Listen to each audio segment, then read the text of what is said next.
Hey guys, thanks for clicking on this video. Don't forget to hit that subscribe button to keep up to date with all my videos, and then don't forget to click all and everything. But other than that, let's hit the intro and get on with the review, shall we?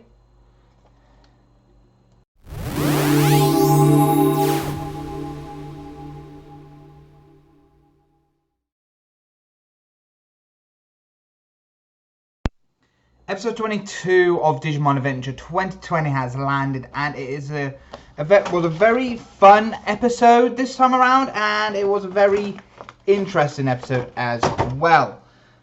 A lot of my thoughts about this literally remind me a lot of the instances of post-Digimon's attack, but this time Digimon is actually meant to be used as the actual main antagonist throughout this series so far. So we won't get to see Etamon or whatever. We don't know if there's going to be another season after this, because obviously they could actually do this seasonal, and we could have all the past Digimon villains that we had. Like after Digimon we had Etamon, and then after Etamon we had Myotismon. So we could have some seasonal variations of this, of them being like new big bads at the end of each one.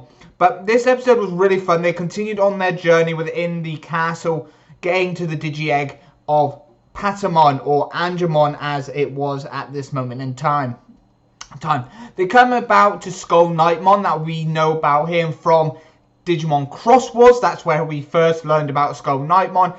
And he digivolves then into Dark Knightmon. Similar in a way, and looks like his Cross Wars counterpart. Definitely this time around they decided to not go with the whole show shit. They did not, because obviously this is meant to try to bring back the classic type of evolutions here with evolution. So no cross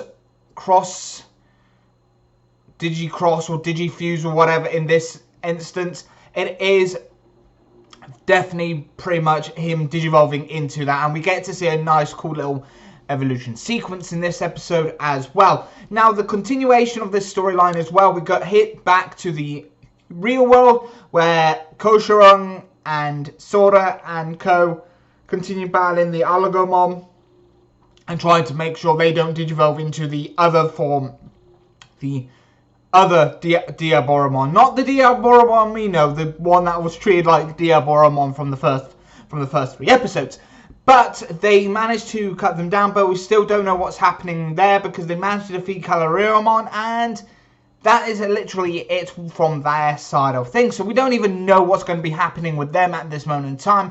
We do know at the end of the next episode preview that something's big going to happen in the network for their Digimon, so it is definitely curious. Back to the digital world though, we have noticed that a lot of things have been continuously happening into a lot of different things as well. Taku ends up trying to go after, try to get the Digi-Egg, while Dark Knightmon, both Agumon and Gamon end up digivolving into their ultimate forms, and everything. Dark Knightmon still beats them. Wergoromon ends up getting into a new mode, just like we had last week. We have Sagittarius mode. I am calling it Sagittarius mode because I don't know the actual form name yet. I'll just quickly go on to with the will to see if there's actually any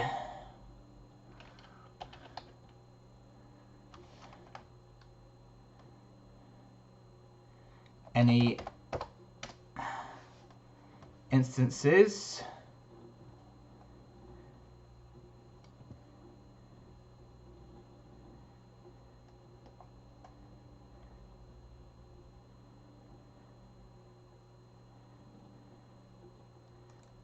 And we do get a name, and it is called Sagittarius mode.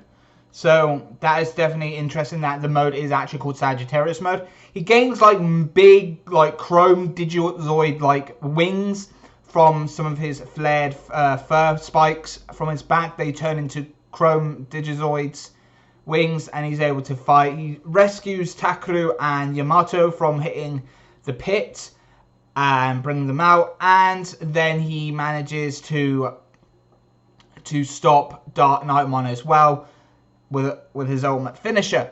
Then the Digi-Egg starts to glow, and then with the glow, it starts to hatch and destroys the castle. Now this is something that really annoys me. I don't know if this castle, I remember seeing this design of the castle in Cross Wars. I don't know if they based it on Cross Wars, but the castle is very similar to the castle that Nene was in during Cross Wars, and it's very similar in a lot of aspects. But other than that, this episode was really fun. The action was fun. I loved the balance between, yet again, the balance continued on between the real world and the digital world teams, and it really is based. And we also learned a little bit of reason how Takeru somewhat got to the digital world, and it goes back to the episodes where they were fighting in the fake Tokyo, and he was watching them while they were trying to stop that timer, and then it continued on from there, and then and everything. But this episode was really, really fun. I really did like the animation. The action was really packed, was really nicely done as well, and I really did enjoy it in this moment in time, and I really did enjoy what we saw as well. I can't wait for next week's episode preview. I did forget to mention that Digimon finally appears in front of Taichi and Yamato, and it does seem like in the digital world at this moment in time, it is going to become the Taichi and Yamato show from next week on still. In the digital world, while in the real world it's the Koshiro and Sora and Mimi Joe show, but it's the Yamato and Taichi show still pretty much for the main storyline within the digital world. So I'm curious about where things are going to be going from next week. But this week it was definitely a fun episode, definitely nice to see where everything's going to be going from here on out. I really did love the animation on this. I love the action sequences. I loved where Garurumon's other mode that they introduced in this series, just like we had Metal Greymon's other mode. So I can't wait. I'm wondering if these alternate modes are actually going to be what leads to the full-on Mega Evolutions of Metal Garurumon and War Greymon later on. But at this moment in time, this episode has been fun, has been really enjoyable, and I did really enjoy it as much as I did the first time around. Well, the last couple of episodes, so this continues on that streak. Other than that, I've been your host, Kai from Kaizo Take Corner, and I'll see you next time for my Mission Yozakura chapter review as well later on today. And I'll see you then. Bye for now. See ya. Another great episode for Digimon Adventure 2020. I really did enjoy this episode a lot and everything like that. Definitely comment down below what you liked and didn't like about this episode. What do you think about the Taichi and Yamato show being a thing again this week as well? Comment them down in the comment sections down below. Doesn't matter if it's on Facebook or on YouTube. Just comment down in the comment section what you liked and didn't like about this video review, and other than that, don't forget to check out whatever my other videos that appear on the side here. Don't forget to check those out, and don't forget to give this video a thumbs up. And if you're new here, don't forget to hit that subscribe button, click the bell notification, and click all to keep up to date with all my videos. And I'll see you next time. Bye bye for now. See ya.